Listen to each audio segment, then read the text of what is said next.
Respect My Region back with the RMR Podcast. We're here with episode 12. I'm joined with a very special guest today, my guy Draze. What's going on, man?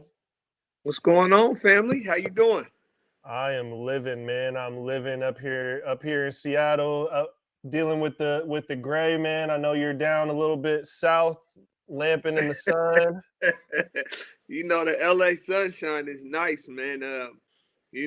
80, 90 every other day, man. I can't complain. Yeah. Yeah, you're living, man, down there. I mean, the music, right? You got the industry down there. You got the weather. You got the weather that's inspired so much, countless music and so many genres, man. You know Um, what?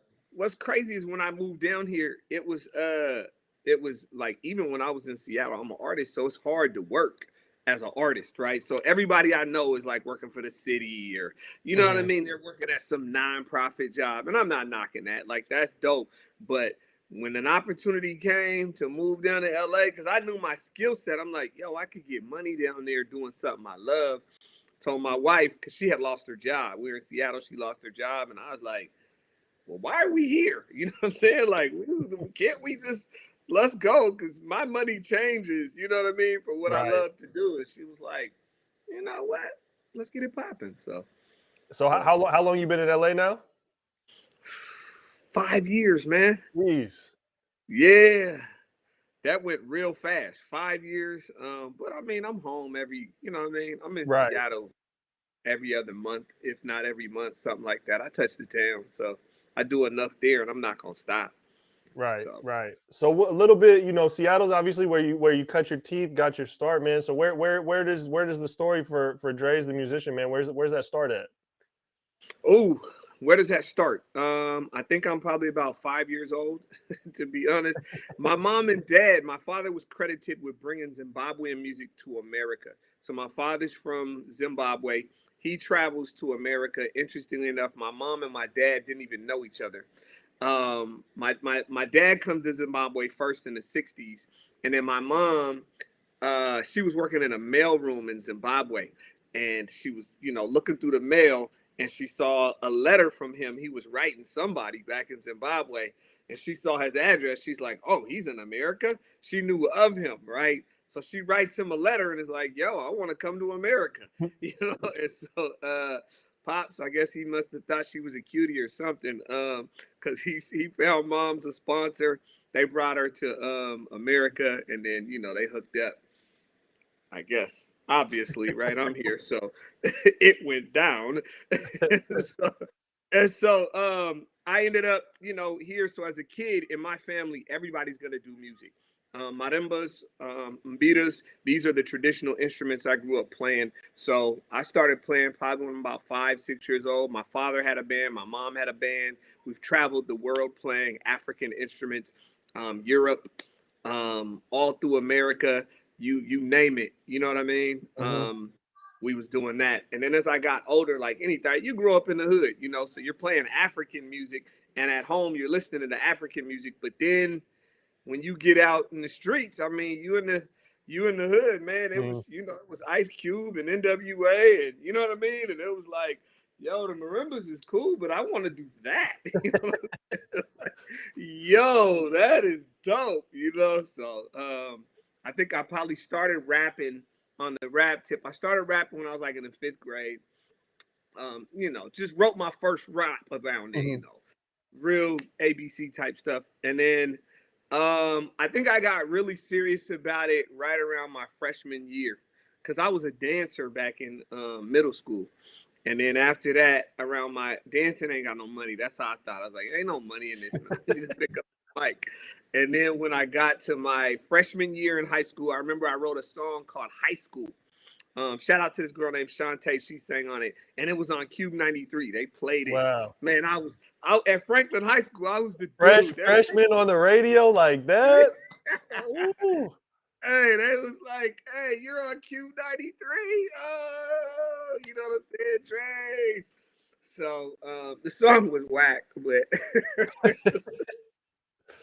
it was whack when I look back on it, But and then I really wasn't that good. And then something happened, like a high school basketball player. I had a growth spurt from my sophomore to my junior year. Oh yeah, I got nice. You know what I mean? And Mm-hmm. I was in a group called Design back then.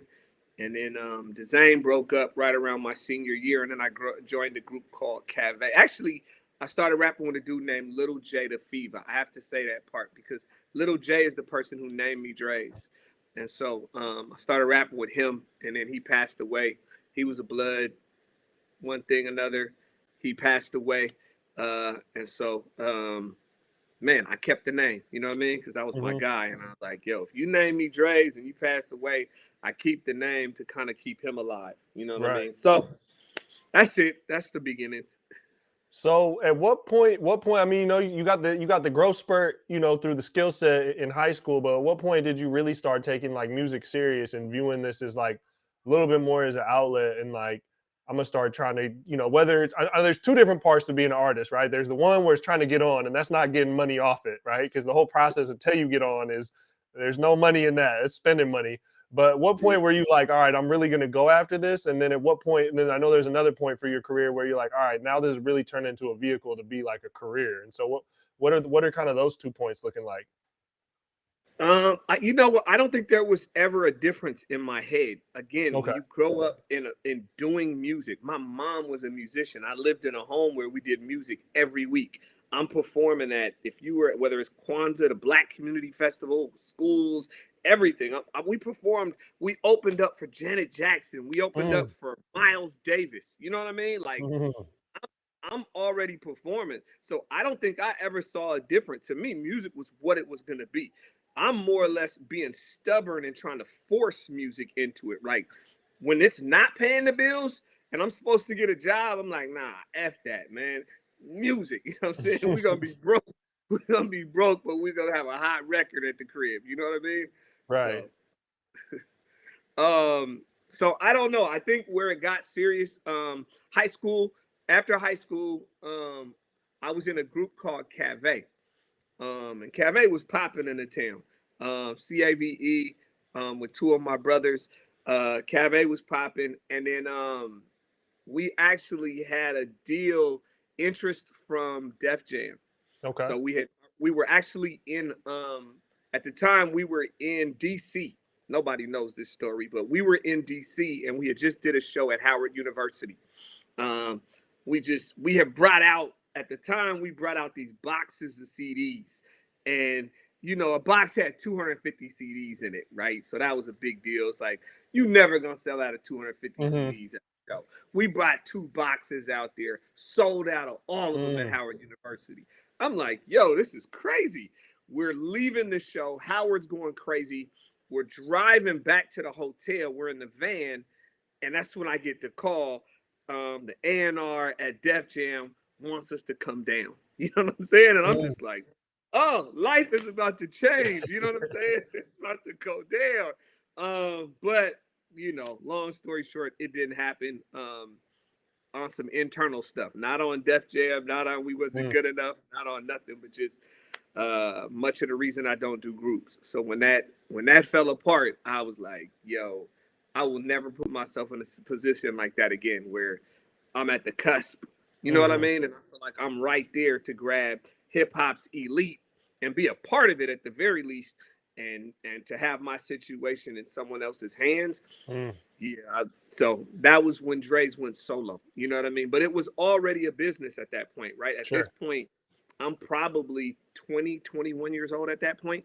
It's already a business. I'm fresh out of high school. We finished the album and let's go. You know what I mean? And so it's a business, and it's never not been a dream. I'll say that. I may not have Mhm. been making good money, but I was definitely chasing a dream at that point. So That's yeah. what's up, and that's a little different from like our era compared to the newer era now, where like there was less people doing shit when you were selling tangible physical CDs. Whether you were doing a show or you just wanted to go hit them, you could spend 8 hours on the mall college campus. You could get CDs off. You might not make a great living, but you could go even as an unknown, no one knows you. You could go get some bread off your music if you had the right hustle. And it's a little bit different nowadays with pushing towards the streaming and shit. That's tough to make bread off of, man. Man, I remember I had moved to New York. So after all of that, I moved out to NY. Damn, my journey's crazy. I got out to NY And to your point, I'm hustling. I went up. I want to say I had to be in Harlem, right? Because I had went past a certain point, and I'm up in Harlem, and I had posted up on some blocks with some boxes of CDs. And then, back then you had the little CD players with the headphones, and I'm like, Mm-hmm. yo, take a listen to my stuff, and you know what I mean? I'm just hustling what I know to do, right? I'm like, I'm literally in New York by myself. I gotta get this shit popping. I don't know what Mm-hmm. else to do. So I'm doing my thing, giving people the headphones and to listen. And then these cats roll up on me and they're just like, hey, yo, what up, kid? You know what I mean? They're all on and I'm looking around like, okay, I'm not at home. And there's like 6 of these cats. And I'm like, what's good, bro? And they're like, what you doing? I'm like, man, moving the CDs. You know what I mean? Like, and they was kind of tripping. I know the energy, right? I'm Right. from that space where you know the energy. But it was dope because at some point, one of them was like, yo, yo, yo, yo, hold up, B. He's like, yo, yo, yo, he ain't from around here. Listen to his accent. And, we're talking and they're like, where you from? I'm like, Seattle. And they're like, oh, they're like, yo, you can't sell on this corner. I'm like, wait, what? They're like, yo, you can't sell on this corner. Like, we own these 12 blocks. And I'm just like, yo, for music? Like CDs, man? Like, I understand crack. You know what I'm saying? But Right. y'all are on down blocks for music? I was like, yo, New York is something different.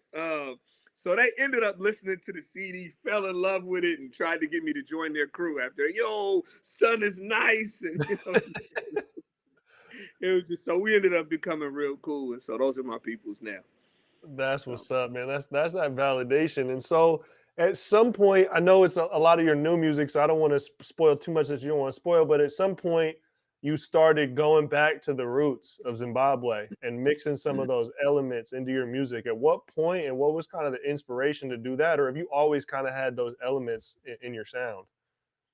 I think melodically, if my music has always been melodic, so the harmonies of what I grew up on have always been there.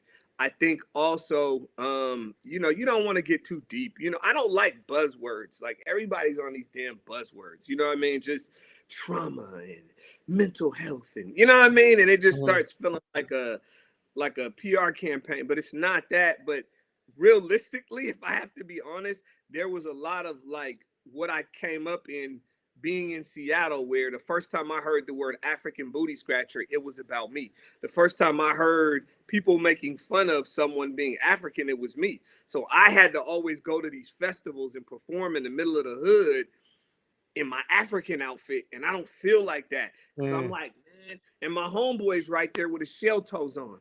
You know what I'm saying? And I'm Mhm. like, yo, and my mom's like, take those shoes off. You are going to get on stage with no shoes, right? You are going to put your outfit on. I mean, you know what I mean? And I'm like, Right. man, I look weak. You're that little kid who doesn't get it. And some of it is that pain from being made fun of. And so I say that to say I kept a lot of that out of my music. I think internally, out of like not being ready to own 100% of who I was.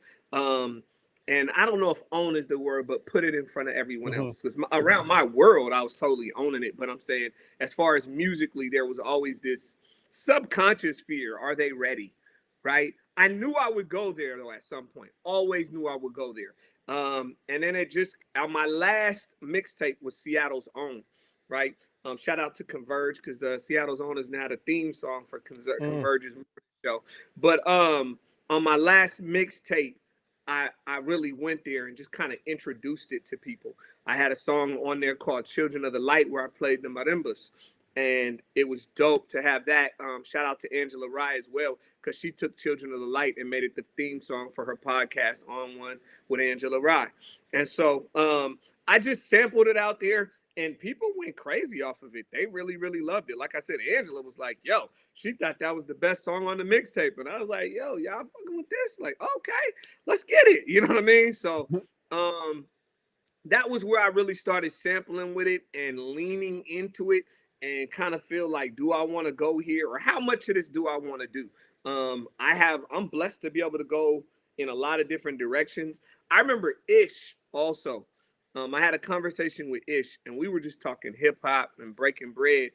And I remember he said to me, he was like, your paradigm is so vast because I come from You know, you got this hip hop lane, and then you have this African lane. I got this gospel lane from my time with the church. You know, I got all these different worlds. And he's like, I just think you need to make music for all of it. You know what I'm saying? And I was kind of like, that's what's up, OG. You know what I mean? Like, okay, I need to make music for all of it. So it's when you got somebody who's got a Grammy giving you some advice to say, just embrace every component and piece of who you are. And that was right before Seattle's Own. So I leaned in on that. And with Seattle's Own, you hear that. You got these gospel elements. You've got, you know what I mean? These hip hop elements. You've got this African. You got, it's just like, you know, a meshing of everything together. Mm-hmm. Yeah. Mm-hmm. And so with that, you know, you touched on these podcasts using your music, and you know, a lot of, we'll get into it more in depth in a second, but a lot of the stuff that you're doing in the industry is placing music, I know, through television and media and stuff like that. At what point did you kind of either choose that lane or become aware of that lane, or how did that kind of get on your radar as another outlet for your music? Accidental, bro. I was on a trip to LA. Shout out to my sister Frankie. Frankie, one of the town's best writers. If you don't know Frankie, you're tripping. But she's written for Dr. Dre and E40, and you know she was on In the Town. She used to be the queen doing hooks back in Seattle, and she moved to LA. But I was on a trip out here in LA, kicked it with her real quick. And she asked me to come to the studio one day. I'm like, yeah, okay. So I get to the studio, and there were some dudes there from Europe. And they're like, will you write a song, a rap? And I'm like, sure, what do you want? So they wanted me to write something like Mobb Deep. They're like, yo, we want it to sound kind of like Mobb Deep. Can you do that for us? You know, something kind of like Mobb Deep. I'm like, yeah, I got you, Mobb Deep. All right, cool. So I write them the song. And when I get done writing it, they're like, yo, this sounds just like Mobb Deep, right? And I was like, well, that's what you asked for, you know what I'm saying? You know, so I ain't think nothing of it. I wrote it. I didn't even get no money. I just did it. You know, I'm with Frankie. It's all love. She said they were family. They were family. Kept it moving. Some years later, I'm back in Seattle, and I get a call from these guys again, and they're like, hey, man, can you write a song, essentially? And they're like, are you still writing? I'm like, yeah, can you write us a song? I'm like, sure. And they were like, we want something that sounds like Drake. And I was like, all right, whatever. You know, if you got a beat that sounds like Drake, I can give you something that feels like Drake. You know what I'm saying? Right. So, and they were like, long story short, they were like, yo, we're going to give you this song and we want a buyout. For those who don't know what a buyout means, it means they're going to pay me up front, and then they're going to own the track, and I am going to make no more money. They can take this track, sell it 1,000 times, make $1 million off of it. Whatever my front money is, that's it. The front money was $500, right? So I call up Frankie. I'm like, yo, Fran, what's up with your peoples? You know what I'm saying? Like, about the buyout, I'm not really feeling that. She's like, just do it. And I'm like, do it. She's like, do it, but kill it. She's like, just murder the track. I'm like, all right, cool. So I write it up. Boom. I put my foot in this track. We send it back to them. They call me back. Yo, man. Oh, this is amazing. It sounds just like Drake. Like, how do you do that? All right. And so they're doing that. And I'm like, all right, cool. And then they're like, we don't want to buy out. And I'm like, you don't want to buy out? They're like, nah, keep the $500. We're going to give you all your publishing, all your royalties, everything. You're good. We just want to be able to keep coming back to this well. And I was like, all right, cool. At this point, I have no idea what these guys are into. I'm chilling. I write a few more songs for them because at this point, they're paying me. Yo, I'm making money if it does something cool. I'm chilling at home one day watching VH1, man, and a song comes on TV, and I'm like sitting there. You know, you bob in your head, and I'm like, yo, what the fuck is yo?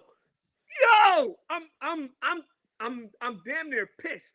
I'm calling them like, yo, fam, they are playing our record. Somebody jacked our shit, yo. You know what I'm saying? And he's laughing. He's like, no one jacked our song. It's like we placed it. I'm like, oh, wait, tell me more. Like, I didn't know what I was a part of. Mm-hmm. Turns out these guys had a writing team that was a part of the biggest company in the world. It's called Extreme Music, for placing music with television. And I'm just like, Oh, okay. So that started kind of my ascension. Small piece of that story I'll add, and then I'll finish up. That song that I did is called "Let It Breathe." That was my first song I ever wrote. That was for placements on television. I wrote that song probably about a decade ago. So that's how long back we go. I just heard that song on the NBA playoffs like 2 days ago. So so we're still eating, you know what I'm Wow. saying? Wow. On Let It A Breathe decade ago? a decade ago. You know what I'm saying? So I was just sitting here watching the game, and it was like the little break they're getting ready to go to commercial, and the song comes on, and I'm hearing my chorus, and I'm just like, this is crazy. I'm still eating on these. You know what I mean? So Wow. but that started my ascension into it. And at this point, you said it's a decade ago. I've written songs for, man, anything you can possibly believe. Love and Hip Hop, Empire. If you guys watched, there's a show that was just number one in the world on Netflix called Who Killed Sarah. Hmm. I had a song on there. I did a commercial for Speedo. Did one for PlayStation. I have honestly over 100 placements last year. So it's Hmm. a lot of placements. It's a lot of music going in a lot of directions. We write stuff. I mean, if you could, I can't show you, but on my wall right now, all I have is like pieces of paper. There's 4 right now for songs I have to turn in by next week because we want to keep the machine Hmm. rolling. You know what I mean? So that's how I got into it. You know what I mean? To writing songs for television. Um, yeah, and it became that was when music stopped being just for love and it started to be a business for real, right? Hmm. Like you get your first taste of some money. You know what I mean? Like you get your first taste of some money coming in. Like everybody I know, especially back home in the town, and I got much respect. But like I told you, like everybody I know is not living on music, right? Like I can literally live on music. You know what I mean? Pay my bills, pay my rent, do the things I need to do off of music. Man, I'm proud of that. You know what I mean? Hmm. That's not an easy feat to do. That's a lot of hard work. And it's a lot of music, you know what I mean, that I've Right. had the right to do that. So That's the dream. You ask a lot of aspiring artists, young artists, right? What is your goal? And they're not. It usually isn't. I want to be the man. I want to be whatever. It's usually that I want to live off of music. Like anyone that's young but also put some effort and understands some of the components that go into this. That ends up being the goal. Is I just want to make music because it's what I love, and I don't want to do anything else to pay the bills. So I mean, by that standard, like you said, you're living the dream that you set out as, 5 years old or whatever when you started playing music. yeah, I mean it's also like it's humbling though. I've tried to get other artists involved in this, man. You would be surprised how many I just be like, yo, but they're chasing that specific dream, and I can't Hmm. be mad at that. Like you can't be mad at anybody for chasing a specific dream. But I've tried to get a lot of artists involved in this, and they just can't quite get over the fact that like wait, what? You know what I mean? Right. And then it's challenging. It is challenging too. It's not easy work. So it's a job. Like I don't even like some of the songs I've written, literally don't like them. Just they send me over a track and they're like, "Yo, this is what we want." I remember they wanted everything sounds like something. So Yeah. even when I get done with it, it may not sound like that, but they're trying to give you an image. So I get an email and these are the specs of the song. We want it to feel like this, sound like this. You can't say this, you can't say that. That's the challenging part. Like it'll be like a party record, you know. Can't sound like so it's a party record, but you can't use drugs, can't use cuss words, can't say sex, can't, you know what I mean? So you're like, yo, you want a party record, but ain't nothing at the party? You know what I'm saying? What the hell is this? And so I just kind of do my best. I remember one that was like the bane of my existence. They wanted a song that was like Kanye West and but it was from they want the music they wanted everything to feel like what was the Kanye record I hated the what is it the Yeezus album. Oh, okay. Oh, Yeah. I hated that album, right? The rock and roll fusion, Yeah. whatever he was on. So the beat that they sent was just horrible to me. You know what I mean? And they wanted me to rap just loud and yelling, and you know what I mean. I'm like, yeah, I'm writing this and I'm handing it to somebody else to rap it. I'll give you what you want, but you're not gonna get me on that track. You know, I still get paid either way. So that's what I've been doing a lot now, is just pawning them off, letting other people rap the verses, pay them a couple $100. Hey, you want to do this? Get your name on TV. It still goes on your resume. You know what I mean? You were on that show. Use it on your resume, push it, and Right. it'll help you out. So it's a good look.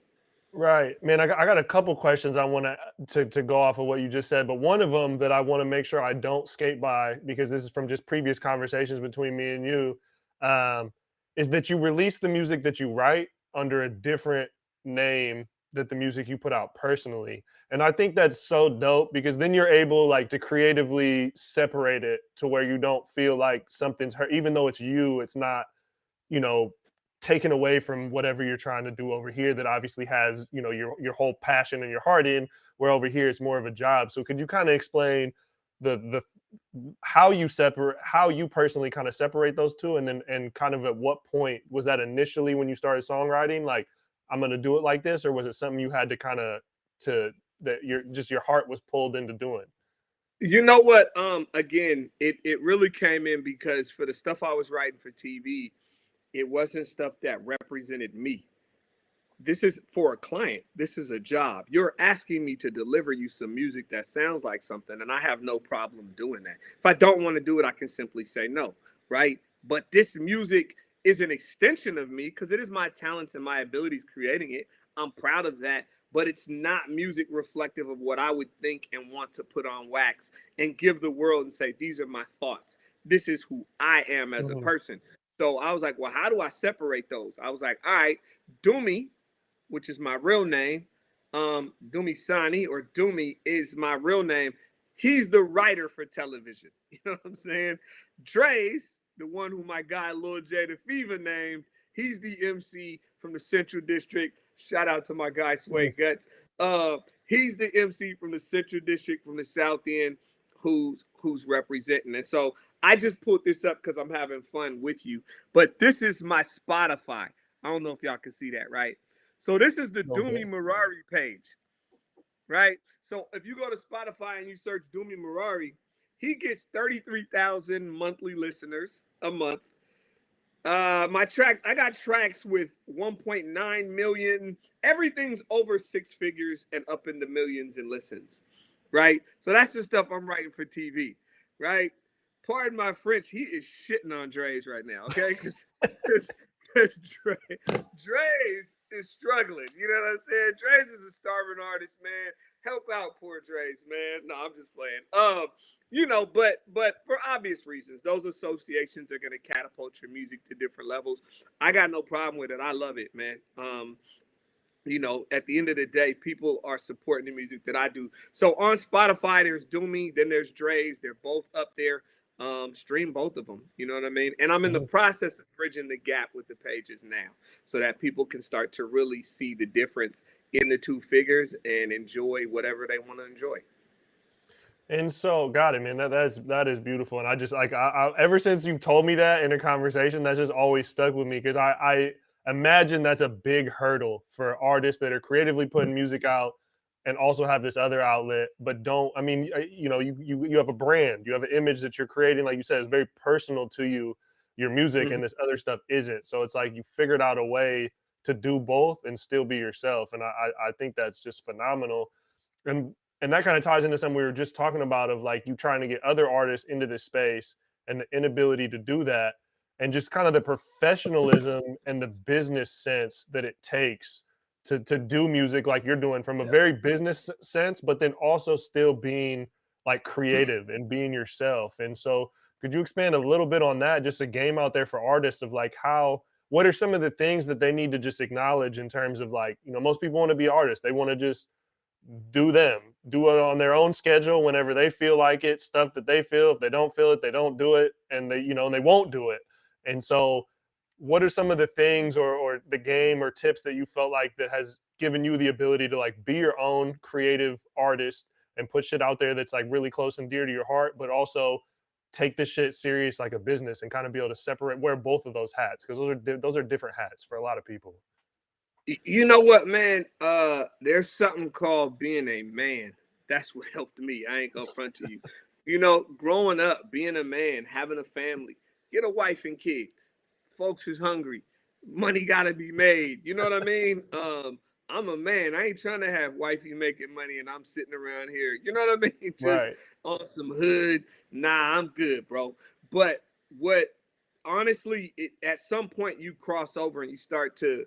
My wife looked at me like, because I was struggling as an artist to write some of this stuff. I would get the tracks. I'm like, yo, babe, I'm not feeling this. Like, yo, I'm not doing this. This shit is whack, right? And she's looking at me like, what you gonna do, right? And I know what she's saying. The hell, you ain't doing this. Yeah, you are gonna do this. You know what I'm saying? What do you want to go do? You don't want to go down to Lowe's. You ain't trying to go down to, you know what I mean? You ain't trying to Yeah. be at Nordstrom's. Come on, player. This is who you are. This is what you do. So I had to separate head from heart. Mm. Heart is the stuff that I do for myself. I always wrote from my heart. This stuff I write from my head. And it's why a lot of it I can do easy. It becomes a job. It's a muscle. I can give the client what they want. I'm good at giving the client exactly what they want. So as an artist, you have to learn that there's deadlines. Even when you get in the game and you're doing it for yourself, there's going to become deadlines. You know what I mean? There's going to be dates and times and places you have to deliver. If not, unknowingly, you end up being the jerk artist, right? You Mm. just end up being that artist nobody wants to work with because it's like, yo, we gave them a deadline to the 19th. Album's not ready. We said why. I couldn't find the inspiration.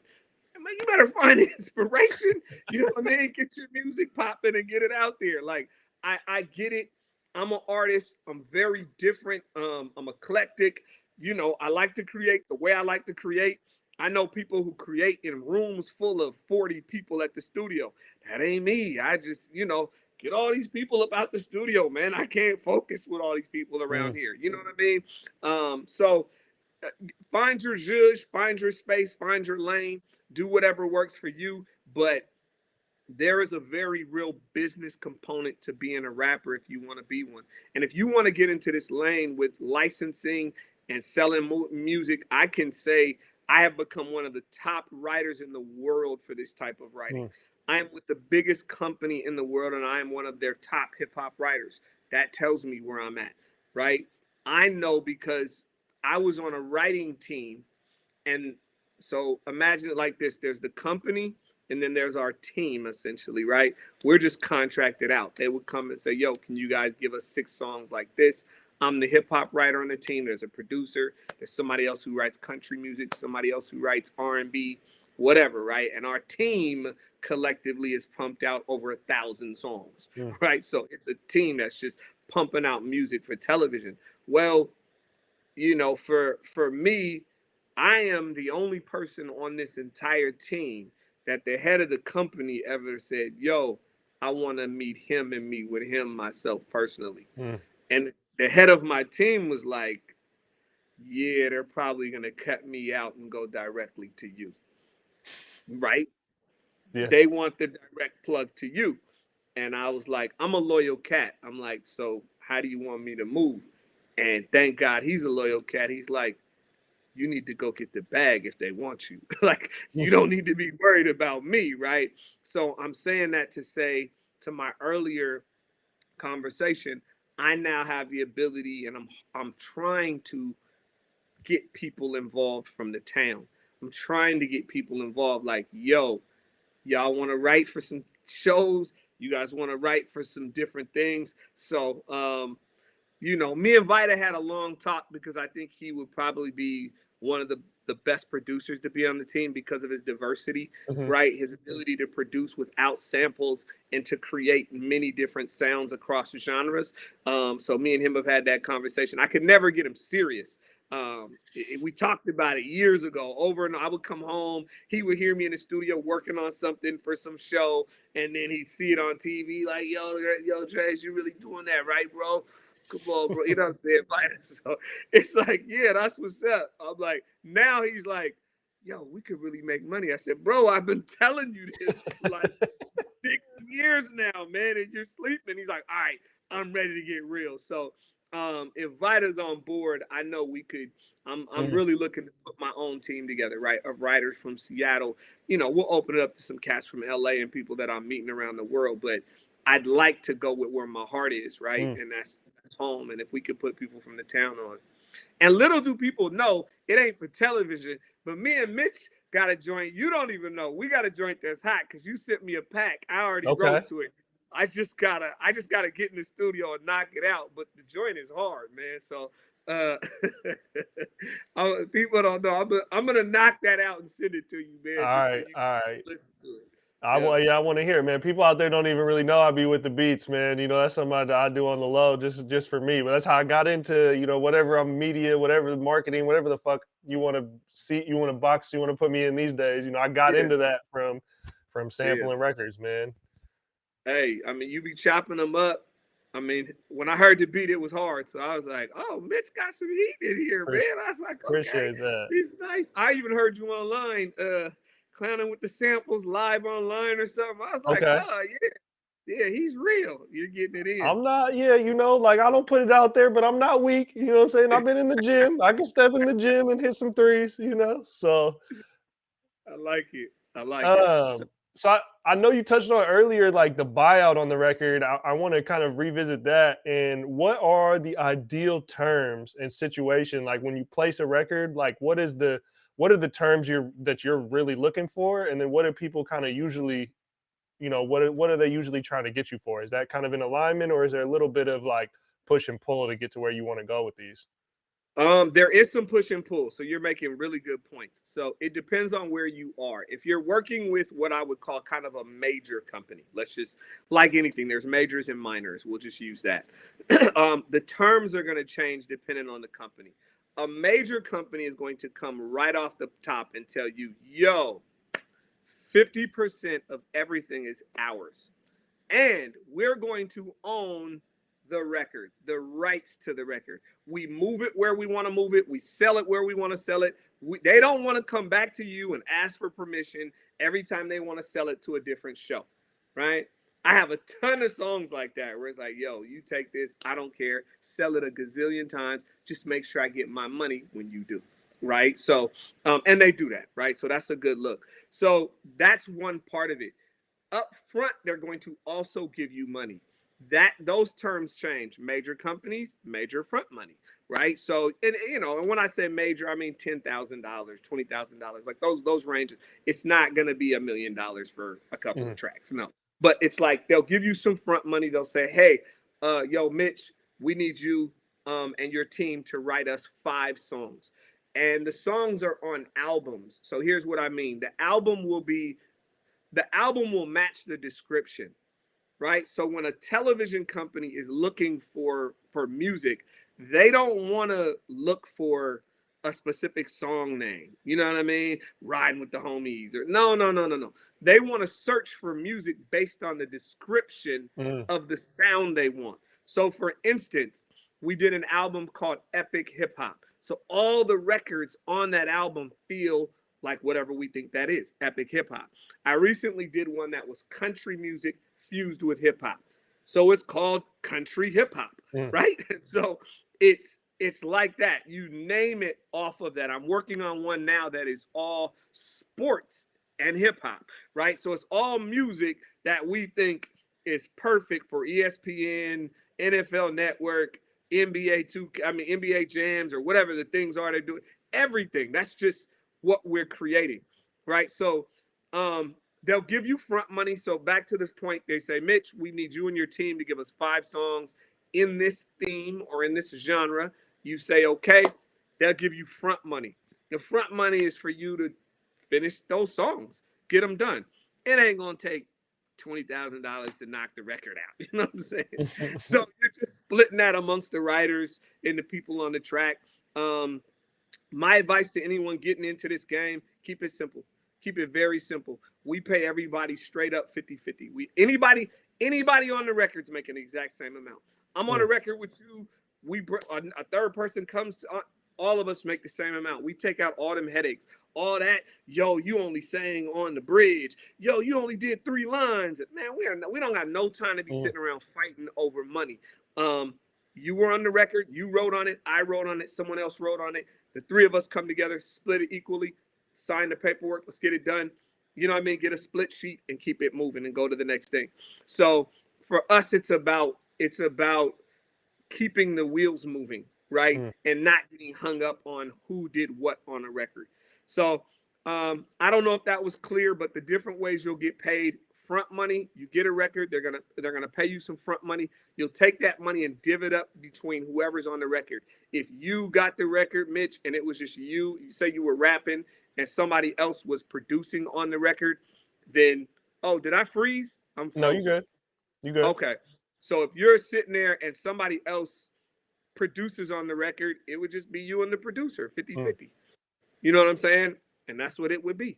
And then every placement comes with a new check generally, or depends on if you got the buyout, then no. But if you didn't get the buyout, then every placement turns into new check. Is that turned into new front money per placement, or is that just come into more avenues for residual payments? Residual payment. So we don't do buyouts. So buyouts are out of the question now, right? I'm out the buyout. I don't do buyouts, right? So what happens now, I apologize because I'm not being clear. So the company now, we turn in the song to the company.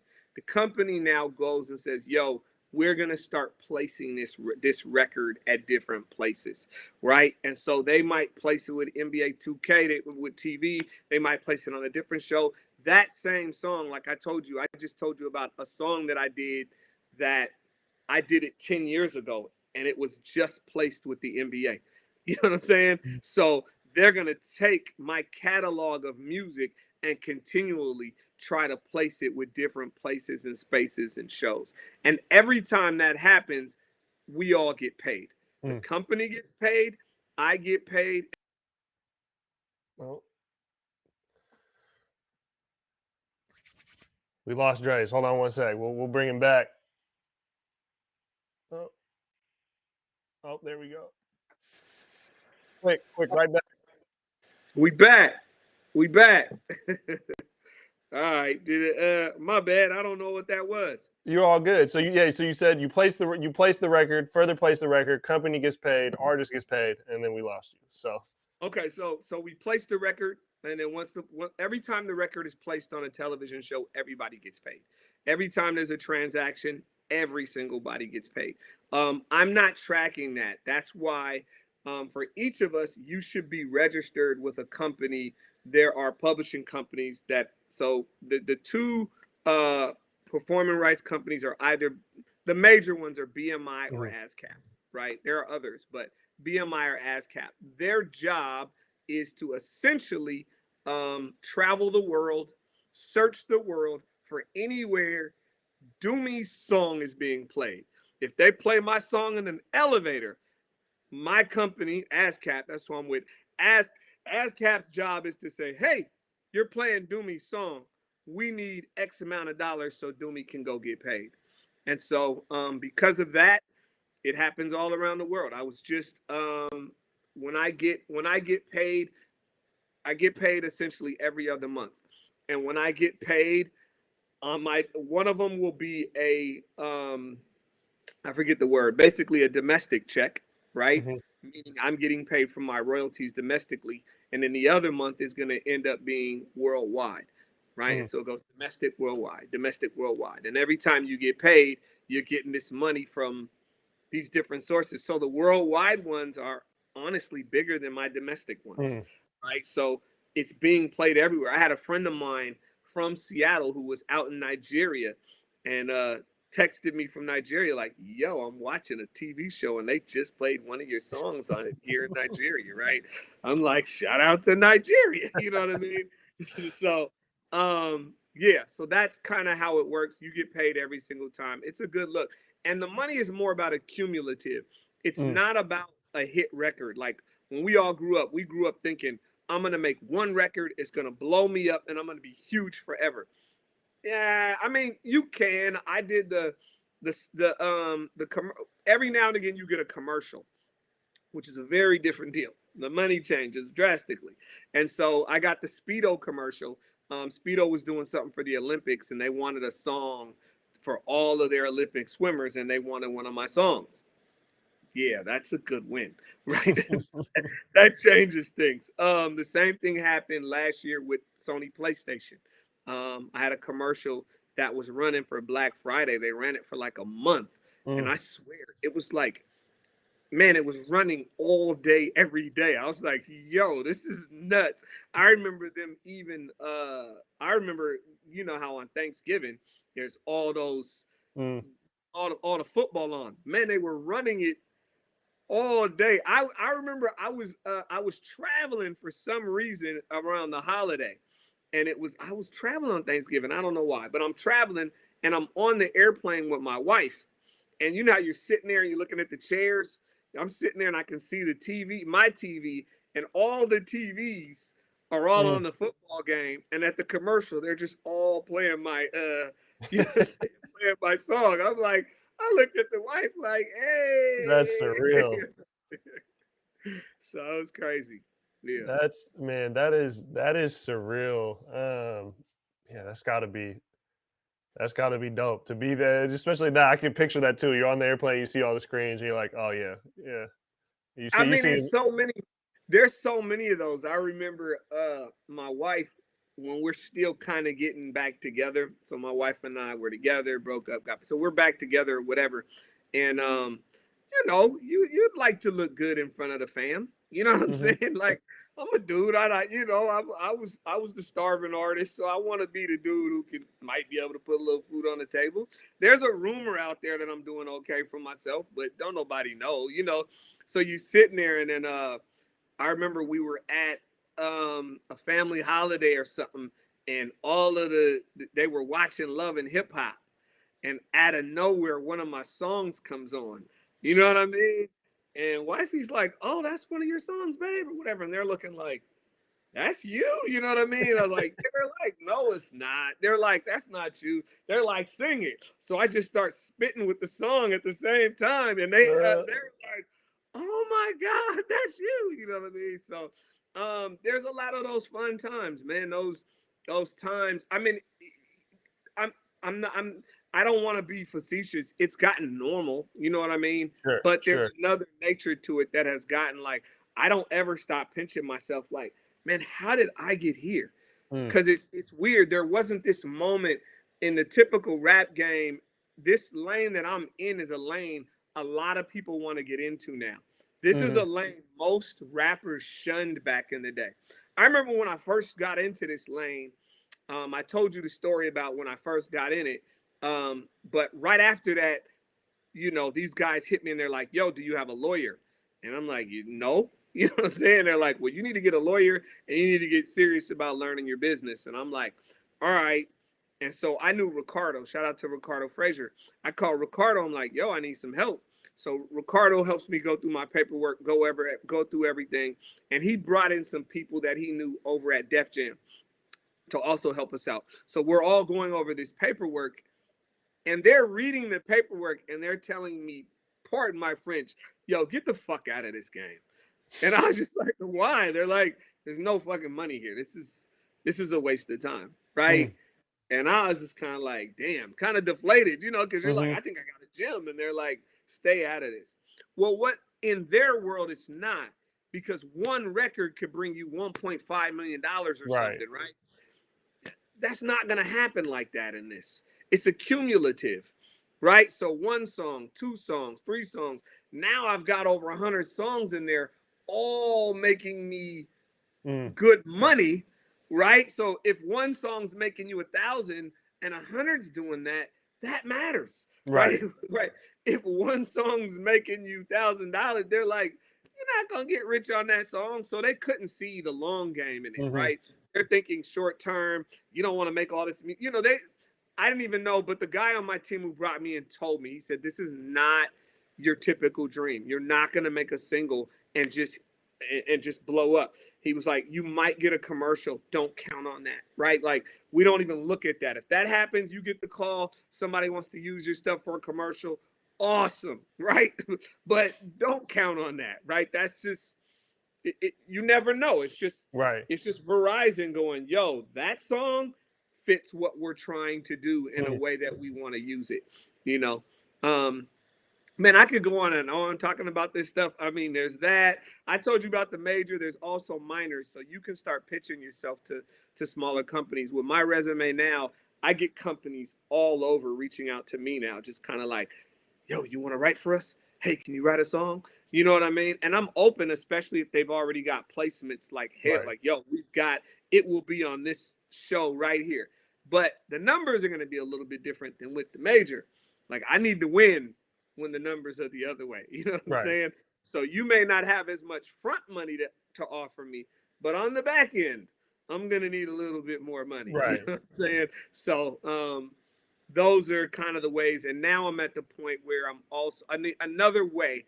Let me get beyond myself, but to other people who want to do this, you can also reach out directly to program directors if you know how to get their contacts. So you can reach out to program directors directly, and they will, man, they'll holler at you. You know what I Mm. mean? That some of them will. They really will say, "Send over the music. Let me listen." You know what I mean? Some of them won't because they don't feel like you're official. But yeah, So how yeah. do you balance, now at this point, putting out music for songwriting, for placements, and then music that's near and dear to your heart as an artist? There's a lot of people that get into a songwriting deal and find themselves just creatively constricted, right? Because I mean, it's the same thing. Like if your job is making sandwiches and you're making sandwiches for 8 hours a day, you clock off. The last fucking thing you're trying to do is go make more sandwiches at home. So it's the same. When you're in the studio all day doing this as a job, not as this is my creative Yeah. outlet. When you Yeah. clock off out of that studio, how do you balance? Having the energy and the inspiration, the drive to continue, like, fuck, I'm gonna still make some shit for me. Right. I think it's slightly different because it's like imagine that you're making sandwiches all day, but then when you get home, you actually get to like break out the ingredients, break out Mm, meat in the pans and start sauteing stuff, and you really get to do what you love. The stuff that I do for me, I love, and so mm, it's a lot easier to do. I will, however, say I do separate church and state. I don't do them at the same time. So when I go into Dre's album mode, nah, we're not doing nothing else for television right now. We're not mm, doing nothing else. I can't. There is a point where creatively the stuff for Dre's has to go to a completely different level, right? It has to go to another level because I know it's at a different level, and it's easy as a writer to find yourself writing below your levels, right? Because you're used to it. Like this stuff for television is bubblegum, popcorn, simple. You know what I mean? They're not looking for no bars. They're not looking for you to wow them. You don't need to give them a hot 16. We're so innovative with it now, man. We used to like write them whole songs, right? Right. And after seeing how this stuff is used, I went to my squad and was like, yo, they are never using more than 45 seconds. Why are we writing 4-minute songs? Let's write a chorus, one verse, and another chorus and hand that in. And they was like, yo, that shit's genius. I'm like, yes.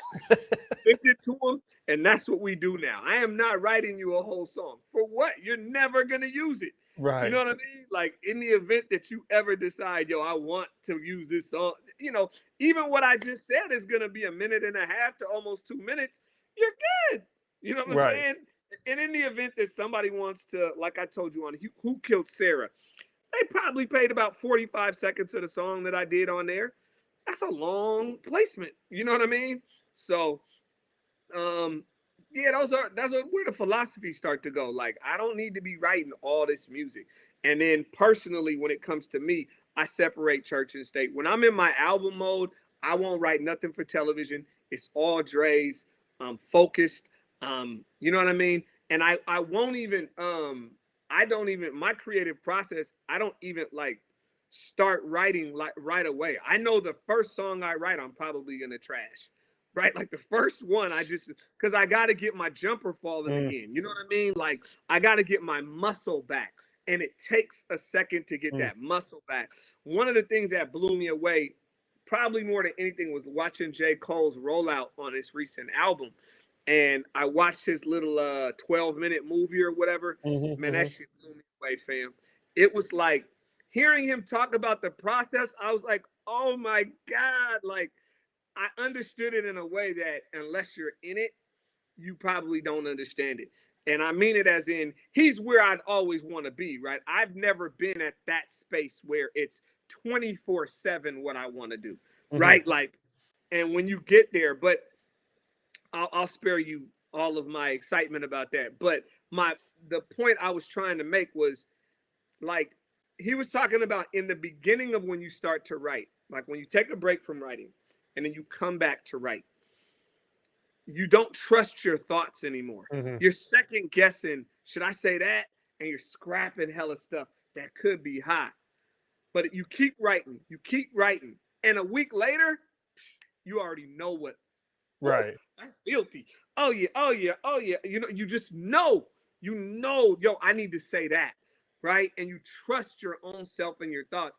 It takes me at least a week to shed Doomy to put on Draze. And once I have it on, I don't want to take it off. You know what I mean? Like, I Hmm. want to just stay in that zone. So I remember with this album, I wrote most of it in about the first week I took off. I had a 2 week period and I wrote most of the album in 2 weeks because I was like, once I got in the zone, I was like, and my wife had left, my daughter had left, they had went on a trip. I was up in the crib all by myself, listening to beats and just writing. You know what I mean? So yeah. And what still inspires you at this point in your career? Like what I mean, I know you said it's in you, but what are some of the inspirations to continue making music? Do you find it just in something that's just in you that's always been there? Do you find it in family or things that you see? Do you find it in current music that's coming out? Like, I mean, I'm sure it's a combination of all that, but what are some of the points, like the major points you feel like of inspiration you're drawing on right now? I see a big inspiration for me is the void in the market, right? The market is all doing the same thing, or so much of it is doing the same thing. And the lack of what I call creatives, right? I'm not, when I say the lack of it, there's a lot of creative music doing the same thing in the same way. But I'm like, yo, there's so many other areas we could go. I remember hearing a Nike rep talk about shoes, and they were like, "Oh, we could innovate for the next 100 years." And I was like, "Damn, like y'all got that much more to do with shoes?" I was like, "What more can you do with shoes? Like, aren't you guys out of materials?" And they were like, "Nah, we haven't even scratched the surface." Ugh. Right? That's how I see music, where I'm like, "Oh my God, there's so much that we could be doing." And so when I see that, I want to jump in. But all of those things you said, family inspires me. Um, who I am inspires me, meaning I don't see people like me in the market a lot. And I think the world needs that. I mean that as in when I talk to real ones and we're having a conversation, I'm like, yo, so where's this guy in the market? You know what I'm Mhm. saying? Like, everybody's pandering to something, and I'm just, yeah, I don't pander. You know what I mean? That's not what I do. I got to say what I got to say. I'm an artist. I'm not here to care about your feelings.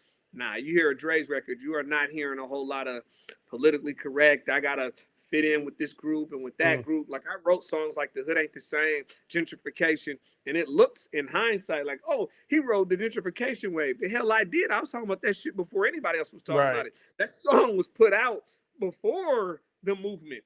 Right. And then everything just went crazy. And I was just like, oh, you know what I mean? It ain't like I started it. I'm just saying the world eventually went there. You know what I Right. mean? On its own.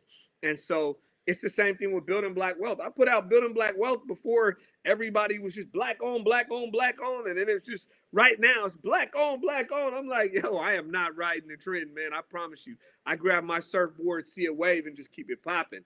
But everything is an inspiration for me, man. Like that, my family, my daughter, God, reading, studying, growing as a man, the confusion that I see in the world. Like, I got a Mm. project I'm working on called Dope Masculinity. You know what I mean? And it's all about, for me, I hate buzzwords. I told you that earlier. And everyone talks toxic masculinity, toxic. Oh God, shut up, man. You know what I mean? I just be like, yeah, there is toxic masculinity, but there's some dope masculinity out here. I'm one of them. You're one of them. I know a lot of dope men raising their families, loving their brothers, their sisters, their wives, their moms. You know what I mean? Not Mhm. just, and I'm like, so some of that goes to my core philosophy, which is be the solution, right? Rather than talk about the problem, just be the solution. So with dope masculinity, all right, there's toxic masculinity. Bet I do agree that is out there. Well, there's also this. So you're not gonna paint all men with this brush. Right. I'm not him, yo. I ain't R. Kelly. I ain't none of them fools. So that's them. This is me. There's a difference. So yeah, I guess those are, inspirationally everything. But I have 1,000 inspirations, man, for music. And right now, I'll say this. My inspiration right now, my new album is dropping really soon. I can't give out dates, but those are coming. But I got a single out right now called Born to Win, my new single.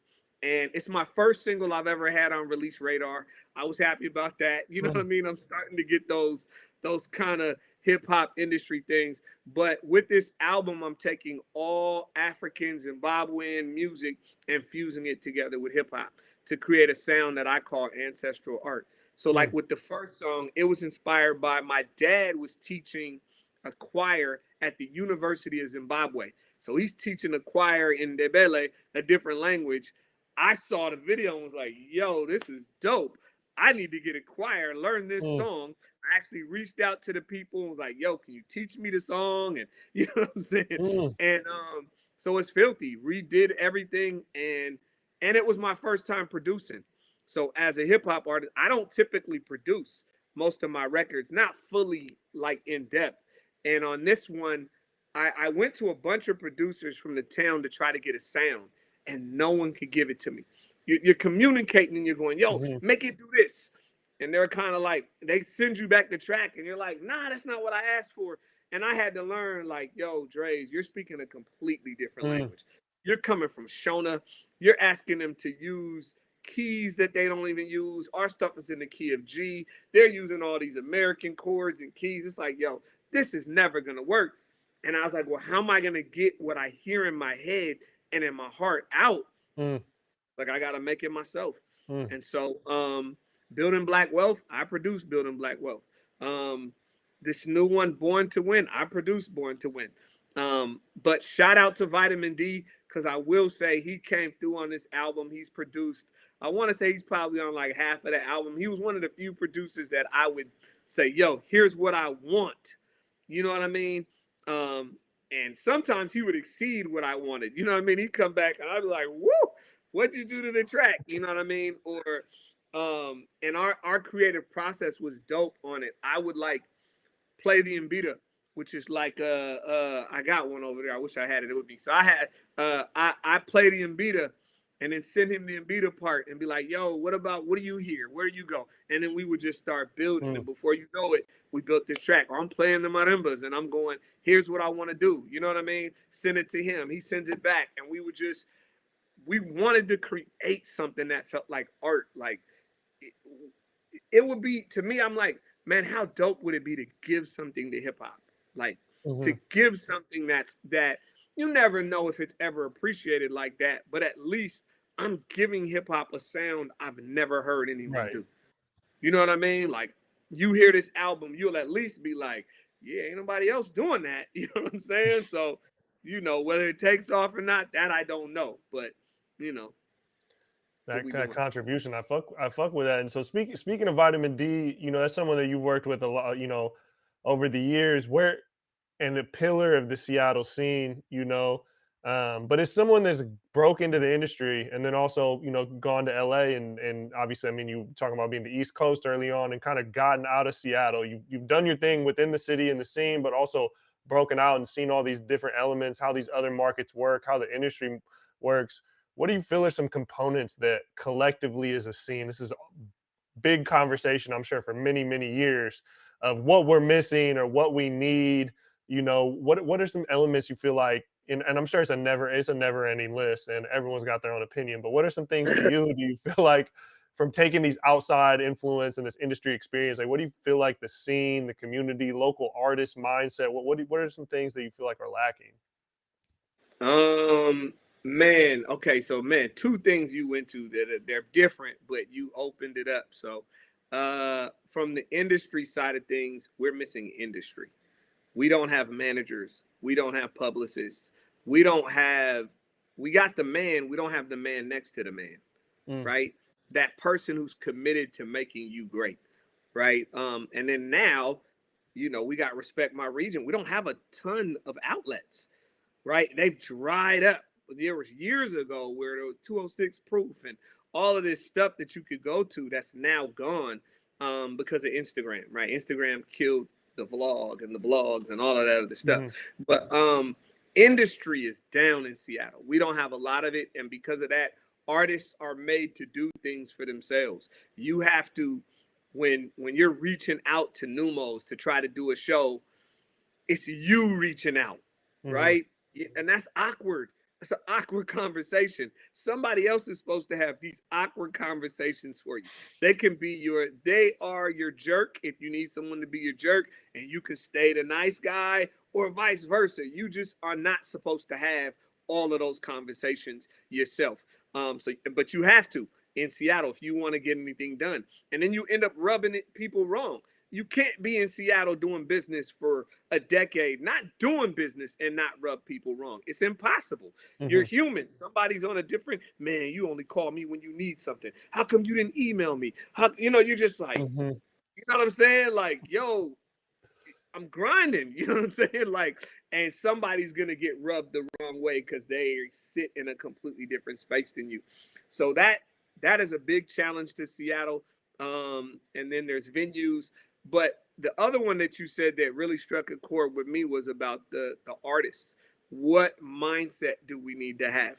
I don't know why, but the town, my philosophy has always been together, right? This is really hard. Me and my business partner do most everything we do. Our philosophy is create a win-win, right? You'll know this. I called you earlier today with a business opportunity, right? I immediately was saying, everybody's a partner, right? I'm creating a win-win. Everyone wins, right? That's my philosophy. In Seattle, you have these independent artists, and they're trying to operate like a level that they're not actually on. So they're mimicking what they see as industry. You're mimicking the fact that, yo, as a cameraman, I'm supposed to make X amount of dollars. Pay me what I'm worth. You know what I'm saying? Got it, fam, right? Artists doing the same thing. I'm backstage with artists at shows. Yo, these promoters don't want to pay us, yada, yada. And I'm just sitting there like, it's not that the promoter doesn't want to pay you. It's that you as an artist have to make enough money at the door to make it worth that promoter paying you what you want. Otherwise, everyone loses. So you got promoters who are going, can you come to do this show? And I know your rate is $1,000, but I got $500 for you. And you're offended by that. It's not offensive. The promoter is saying, look, I want to do this event, and it would be great to have you. You need to perform to be in front of people. Why don't we find a way to make this advantageous for the both of us? Another philosophy I do a lot is going, why don't we all work together, not charge each other, and let's go tax businesses? It's a together mentality. I'm like, stop trying to make money off me, and I'm going to stop trying to make money off you. We passing $300 around? What is this? This is stupid. This ain't even money. And then there's fights over $250. And are you kidding me? Y'all falling out over that?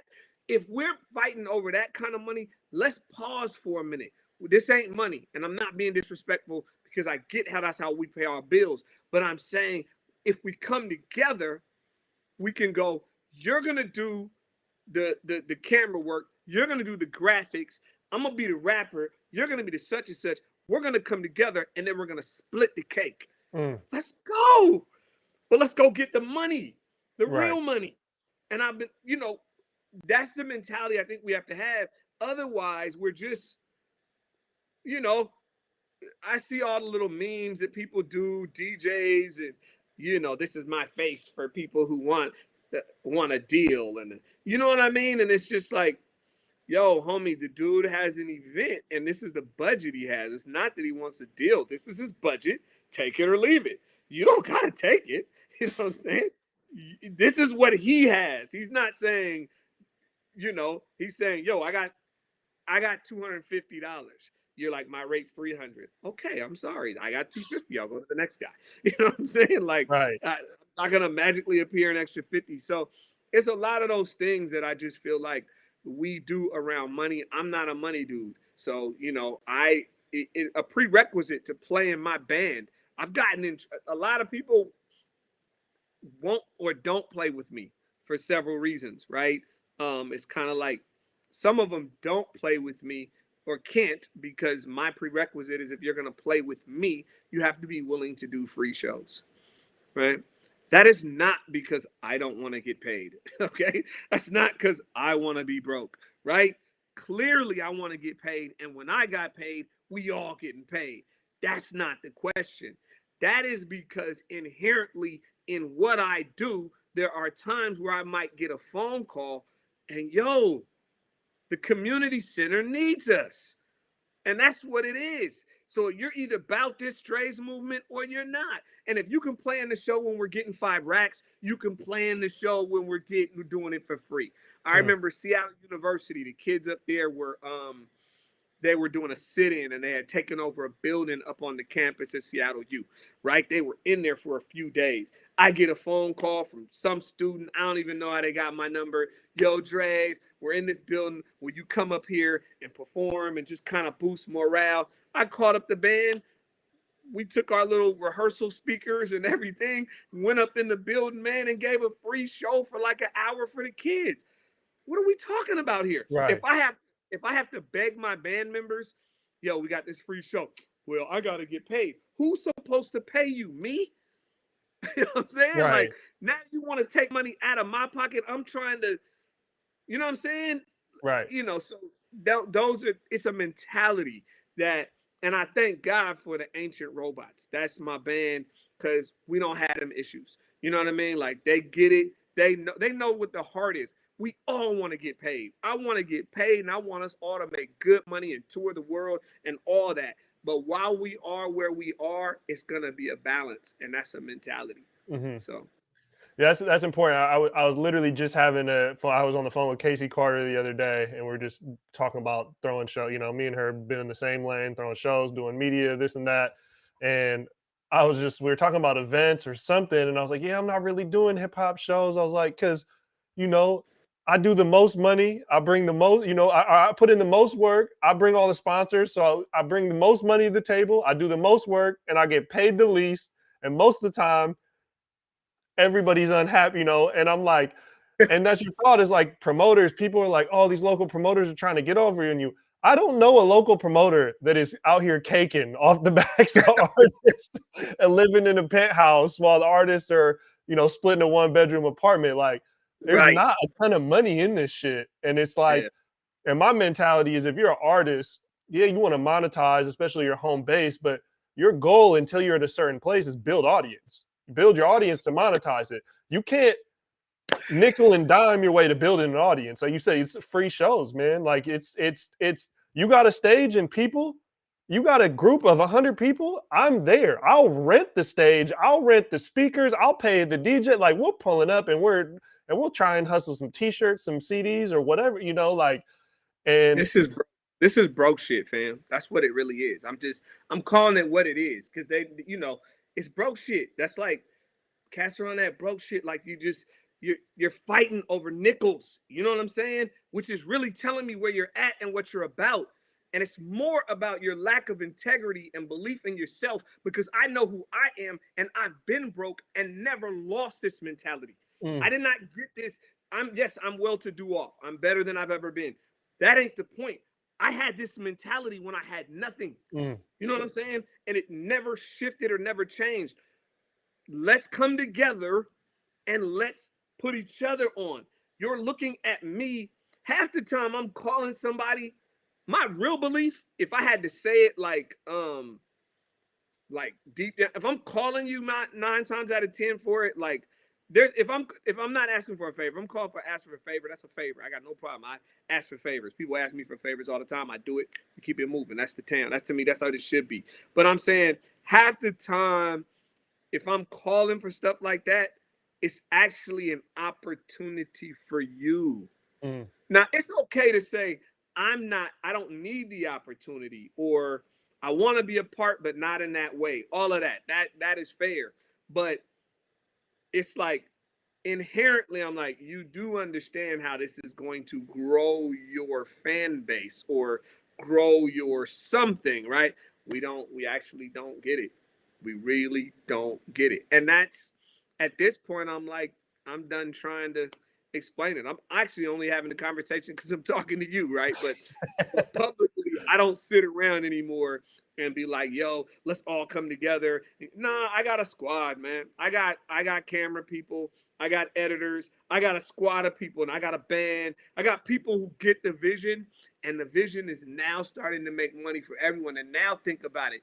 Draze is writing music for television. Now Draze is starting to, with my band, go, hey, as I build my own team and we start making music, you guys should be playing on it. And we building a structure for them to get royalties because it's all of us.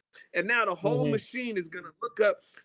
I have no desire to be rich and my squad broke. That is whack. Right. I want us all to be winning together. And it can happen. You know what I mean? And honestly, it's already starting to happen. You know, we're creating opportunities for people. I know that. I just did there were twice this year where I put out I got a call from BET for the this was around the elections. Got a call 2 nights before the elections. They needed a song for their election day, their election day stuff. I'm like, yo, 48 hours? Got it, right? I went straight to Facebook. Seattle producers, send me tracks right now. Don't worry, you're good. You'll get paid. That's not the issue. Send it over. You know what I mean? Got a slew of tracks, picked one of the tracks, got it done, turned it in that very same night. Golden. You know what I'm Mm, saying? Did the same thing for Angela Rice doing a show with what is it, with Title. She got a show called The Main Thing. I was getting ready to she hit me and was like, yo, can you do the theme song for this? Absolutely. You know what I mean? Yo, Seattle producers, send me over tracks. Now I'm not making this up. Vitamin just happened to send the hottest track that worked. So I took the track, rapped to the track, turned it in. It is now the theme song for The Main Thing. You go on there right now, mm. you see it. So we're creating opportunities not just for us, and this stuff goes straight across the board. Everybody wins, man. Yeah, and it's who's ever ready. And that, from the producer standpoint, this artist is calling out for beats. The artist is like, how much and what's the budget? And that's what they jump to immediately. They're missing the boat. Whereas the person that's Bye. just sending you records that understands, if this record makes money, I'm gonna make money. If it doesn't, it's not like I gave a track away for free that somebody's gaming me on. It's a different level of the business. And I think you touched on that a moment ago, where you're like, a lot of people are mimicking things where they're not at that level and they don't understand. You're not at square one, but you're on stair three, and you're looking at shit at stair seven, and you're just not Yeah. understanding these steps in between you, and you're trying to operate, which is great. I mean, you should draw inspiration from that, but again, it's what's your goal with this shit. You know what I mean? And I think a lot of people mix up their goal and then unconsciously understand, like, I'm settling for $250. My goal is to make $250 off of this music shit. Right, right, right. So now you Well, gotta do what? Sell 20 things in a month to make a right. decent, a livable wage? Like, It's when you said it. It's the to me they're following Jay-Z and Diddy and all these dudes. Like, yo, man, are you kidding me, man? That these are billionaires, man. What are you doing? What are you doing? You're not there. You need to go back to when it was Jay, Dame, Dash, and them. Like, that's who you need to be. You know what I'm saying? Like, trying to follow this. I'm gonna be a mogul and I'm gonna speak it into existence. Mogul status. Well, he didn't start as a mogul. He started down here, right? Cutting deals and partnerships, and so I just never lose sight of that. And then not only that, who do you want to be, right? You have an mm, opportunity to see what these people did and make it better. How do you take what they did and grow and even take their mentality? Jay-Z just came out and talked about Big Pimpin', how he can't believe what he said inside the verse. Like, yo, I can't believe I was even on that mentality. If I could go back, I'd do it Mm, differently. Okay, what can you learn from that? What can you not do right now mm. so that you don't echo the mistakes, but you can take the goods and not the bad? Eat the meat, spit out the bones. So, yeah, that whole thing of following the industry and trying to do what everybody else is doing, and it's weird to me, man. And it's funny even bringing up Jay-Z. A common thing is like people say stop the promoters asking people to pay to get on these bigger shows. Jay-Z, I can't remember who it was, just came out the other day and was like, yeah, when Jay was getting started, he was paying to get on these the right shows, but paying to get on. Not to mention they'd also go out there and then they'd throw out a bunch of money. So I mean, It, they spent a lot of money to acquire fans, not to make money. And it's the same thing with, like we were talking about earlier, getting on shows. And it's I've done back when I managed or DJs for artists, there's shows that we really want to get at Numos. Numos is not answering our emails. We're not getting nothing. We're hitting up every promoter, but by the time the show comes out, they're not looking for openers. How do we get on stage at Numos? Finally get an opportunity. It's like $50, something just, disrespectful. Like we didn't even live in Seattle. We had to drive over Seattle. It's not even going to cover our gas. But it's like we want to get on at Numos. We go on very first. There's 12 people in Numos. It is yeah, just but me and the artist I was working at the right time, we were on the same page. Mindset wise, we're like, we're gonna make sure these 12 people, we're gonna be the best performance of the night for these 12 people.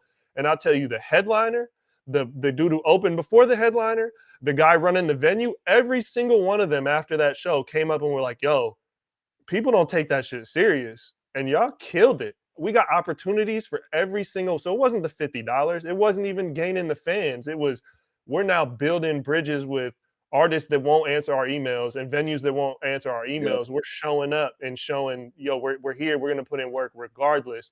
And I think a lot of people, that was always my mindset working with artists early on. And that shit paid off that shit paid way more than any single $1,000 gig, $500 gig. Those opportunities turned into, you know, a year's worth of bookings or yep, getting booked at yep. that venue, just career changing moves on little stepping stones. And I think people don't have that foresight to be like, it's not just about the check. It's not just about being the headliner. It's like it's all that. It's just getting money. It's building fans, but it's also building these relationships, and also your currency is what your reputation is, man.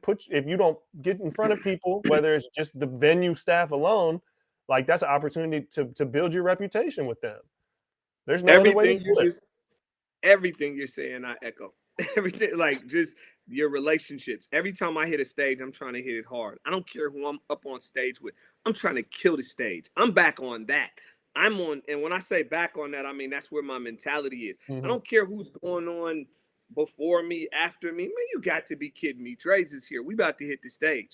You know what I mean? Y'all gonna know what it is when I hit Mm. that stage. You're gonna get a show, you're gonna get some energy, you're gonna get something different where you're like, yo, dude really touched this stage and knew what he was doing. But as you said, these shows are the gift that keeps on giving, man. Like it don't matter. Built relationships, touch the 12 people there, get the, you know what I'm saying? Get to know the dude at the door. And man, we're not thinking holistically. It's about building relationships, building fans, one person at a time, being grateful for every single Mm. opportunity. Don't nobody owe you nothing. You don't, man. Numos was one of the, that's, man, you got to be on the stage in Numos, fam. Like Mhm. that's a big deal, right? I remember the first time I had, like, I wanted to get to chop suey.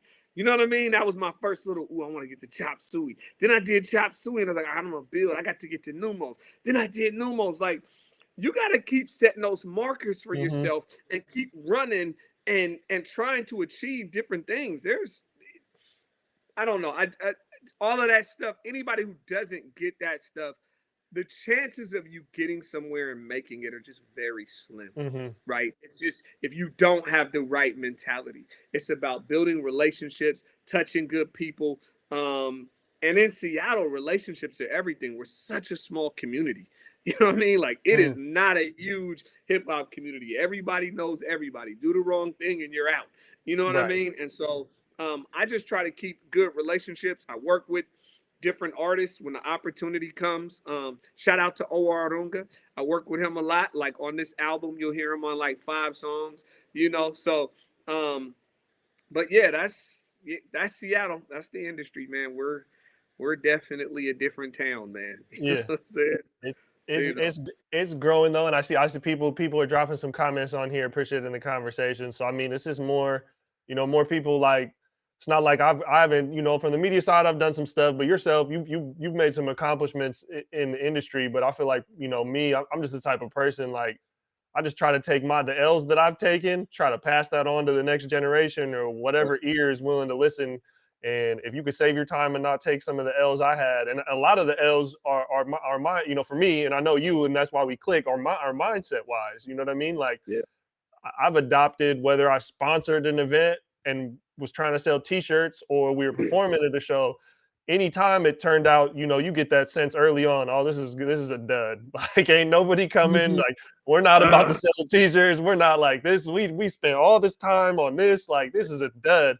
And like, but the mindset of being like, I can't wear that on my face. I can't let yeah. anybody know that I'm sitting here like, damn, this sucks. My attitude, how I deal with people, and then having the mindset of being like, all right, fuck it. I'm not going to sell the T-shirts to break even, or we're not making the fans we wanted to get for being on a Numos, but we're not going to take an L tonight. We're going to force a W out of this. And more than any of the times where I sold the most T-shirts and made hella bread or performed in front of the most amount of people, the best wins are when I just force that shit out of, Yeah. oh, I got to talking with the sound guy, but he's also the booking agent. And now all of a Yeah. sudden me and him are tied. I got his personal number. You know what I mean? And like that win Yeah. is worth more than making $1,000. And Yeah. like, people, for me, it's like if people just have the right mindset, if I won't lose doesn't mean you're not gonna lose. It just means that you're gonna force everything into being some Yeah. sort of moving it a It, little bit more forward. That mindset is you can't lose with that mindset. I tell every artist I know, I tell them when I talk and we kick it, throw your own show at least 3 times. Mm, Throw your own show. Throw at least 3. You need to get acquainted with everything you just said. You need to feel that fear of I'm vested 2,700 in this and I may not get my money back. mm, You know what I'm saying? What if so and so doesn't show? Man, the artist is late. People are not calling me back. What the hell? My marketing partners haven't marketed. Oh, that's a cold one, right? You get these marketing partners, everybody signs up, they're gonna post the flyer. It's 2 weeks out, ain't nobody posted it. mm. 1 week out, ain't nobody posted it. 3 days before, everybody posts. You're like, damn, I don't got no ticket sales, right? You're just like, I get it, right? Like, you need to feel all of that energy when you from throwing a show. There's so much knowledge and information and learning in that is good growth for you, and it allows you to give grace to somebody else. Mhm. I give grace to the promoters because I've been one, because I get it. I understand the mentality. So when everybody else is kind of going, man, these promoters is trying to fuck us, bro, they got the money or they got this or they got it, that's how I'm able to look and be like, oh yeah, you've never thrown a show before. So you just looking around like, there's 150 people in here, da da da da da. Well, do the math on that, right? They had to pay for the venue. I mean, look around. There's a couple banners in here. You know what I'm saying? They kind of went all out, spent some money, made it feel good. They're not just paying you, they're paying the opening act, they're paying the other, you know what I mean? You start looking around and looking at the costs and you go, yeah, that promoter's broke. They didn't make no money. I can look in the room and I can walk in the room and be like, oh yeah, you didn't make no money here. Right. Right. Unless you got sponsors, and I don't see no sponsors here. I can look in the room. They're either here on the wall or they're not. You know what I'm Right. saying? If somebody's sponsored, they got a presence. So it's like, knowing that type of information allows you to, as an artist, have a better way of maneuvering. You throw your own shows, you start to get it, and it puts you that hustle in you. You need to learn to knock on doors. Humble yourself. The one thing anybody tell you about Draze, most anything that I got in the town, I knocked on the door for it. Mm, You know what I'm saying? I knocked on the door. They got the email from me. They got a phone call. I reached out. I shot them a text. Yo, what up? This is Draze. Can we hop on a quick phone call next week? You know what I'm saying? And mhm. just everything. I did on Seattle Zone, I got the partnership with Cupcake Royale. Right, for Seattle Sweeties. So I did a partnership with Cupcake Royale. If anybody doesn't know it, check out the song Seattle Sweeties on YouTube. Did a partnership with Cupcake Royale where we made cupcakes for women, right? So we made cupcakes representing the diversity of women. They let me come up with my own 5 flavors and what I wanted in the flavors and the whole 9. It was dope. I got that from being online, arguing with a cat. There's this cat online. Me and him are arguing philosophically about something on Facebook. I don't even remember. And the argument got intense. And then at some point, I said to him, well, why don't we go sit down and chop it up? Right? He's like, let's do that. Right? I appreciated that. We went and chopped it up. We're actually friends now. And we ended up just going, we never agreed. We didn't need to agree. It wasn't like serious as in like serious. It was serious as in philosophically serious, right? So we're having this conversation. We end up chopping it up, being cool. Later on, like a year later, I'm doing something. He posted something about Cupcake Royale. I was like, oh, I wanted to get at them. I hit him up. You know anybody over there? He said, yeah. Shot an email, put us on a thread. I reached out to Cupcake Royale. I got this idea. Let's sit down. We sat down. Bada boom, bada bang. You know what I'm saying? Like, I pitched them my idea, and they were like, we love it.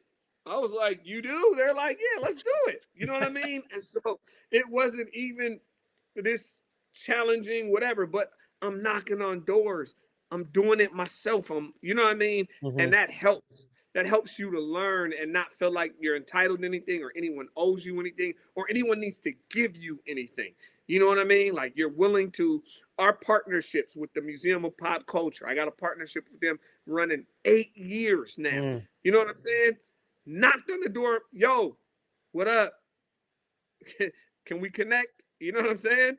That actually started from the Hood Ain't the Same. I did this is I tell you what, this is some connection like a motherfucker. Right, here we go. Hood Ain't the Same. I create the song. I did it back in the day with Jasmine and Aaron Walker Loud. Plugged it in with them. They were working on an album for the Space Needle turning 75 years old. They put it on there. They put the song on there. The Hood Ain't the Same on there. Steve Sneed from the Seattle Center heard the song, was like, I love this song. Me and him started talking. He was like, you should shoot a video. I hit him back. I said, you guys should pay for a video. He hit me back. He said, what would the budget be? I'm not an idiot. This is not the time to go break the bank. They're at the Seattle Center. Ooh, let me try to get 10 grand out of them. That's what many of us do. No, I'm going skim. Why? Because I actually just want to get a free video done. I don't need to make $1. I hit my man's Devin Morgan, who I went to Franklin High School with. Yo, Dev, what would you charge to do a video? You got to shoot it and edit it. Are you in? Yeah, what's the price? He gives me the price. I shoot it directly to them. I don't up the price $500. I didn't make anything. Shot it to Steve Sneed. Boom. They liked the video, right? They end up taking the video. We love the video. Boom. We put the video out. The Hood Ain't the Same. Just keeps rocking and rolling. Big time going and pubbing. The Hood Ain't the Same ends up opening the door for everything else that we're talking about. It opens up the door for Cupcake Royale. You know what I'm saying? So it's if I don't do this, I don't get that. You know what I mean? But if I'm thinking greedy, I'm a rap. If I start thinking about, most people I know make that one little crucial mistake. Oh, will you guys pay for the video? Yeah, we'll pay for it. How much? There it is, right there. Wrong question, right? Because now they start. Ooh, how can I make $5 grand? I wasn't concerned about no money. I'm seeing the long game. Do you know how many high schools and colleges I've spoken at because of the Hood Ain't the Same? Oh, I've made more money off of that song than you can think of. You know what I'm saying? It's paid me over and over and over again. You know, and but it's seeing the long game, right? And going, how can we create something where everybody wins, right? And it's not just about me. They got a song. The Space Needle got a song. The city got a video. I got something out the deal. We all got something. My man got some money. The only person who made money out the deal is the director. You know what I'm saying? He's the only one who got some money. You know what I mean? So, yeah. Yeah, that's beautiful. That's great, and that's a perfect. Honestly, that's a perfect ending because that ties in so many things that we were talking about. Yeah. And I appreciate you being on here. We usually try and keep the show closer to an hour. We went an hour and a half, but this is great. This is great information. Anything that I'd want the public to see from this conversation, I feel like came out. Being able to plug the music, the sound that you've been working on, there's the game on placements and songwriting. I think that's just like that's information that I think people are just hungry for, even scratching the surface. And you went pretty in depth on a couple different angles of that. And then just this, again, the mindset. That's my personal thing. I know that's how me and you click. We can talk on the phone and talk about that stuff, but that's the stuff that I always want to impart on other people. I will preach that all day without anyone asking me. So I'm glad we got to cover that. Is there, first I want you to plug where people can find you. And then also if there's any other things, last things that you want to plug, man, floor is yours for that. Man, the next 2 days, I'm going to be on Cairo hosting in the morning from 9 to noon. So y'all tap in with me tomorrow on Cairo. I'll be on the G and Ursula show hosting with my man G Scott. But beyond that, I am at the Draze Experience, the Draze Experience. Go follow me. Instagram, follow me on Twitter, follow me on Facebook. On Twitter, I think it's just Draze Experience, but either way you can find me. Go check out the music. My new single is called Born to Win. It's really, really dope. Please go stream that, add it to your playlist. If there's something I'm more excited about than anything is that, follow me, man. I got a new album dropping this summer that is going to be really, really dope. I think I'm making some of the best music I've ever made in my life, and I like my music. So I think this is really, really dope, innovative music. It's going to be Draze. We're going to be killing it. And yeah, that's it. Hell yeah, bro. I appreciate you hopping on, man. All day, man. Keep it popping, man. Respect my region. Let's get it. We ain't stopping.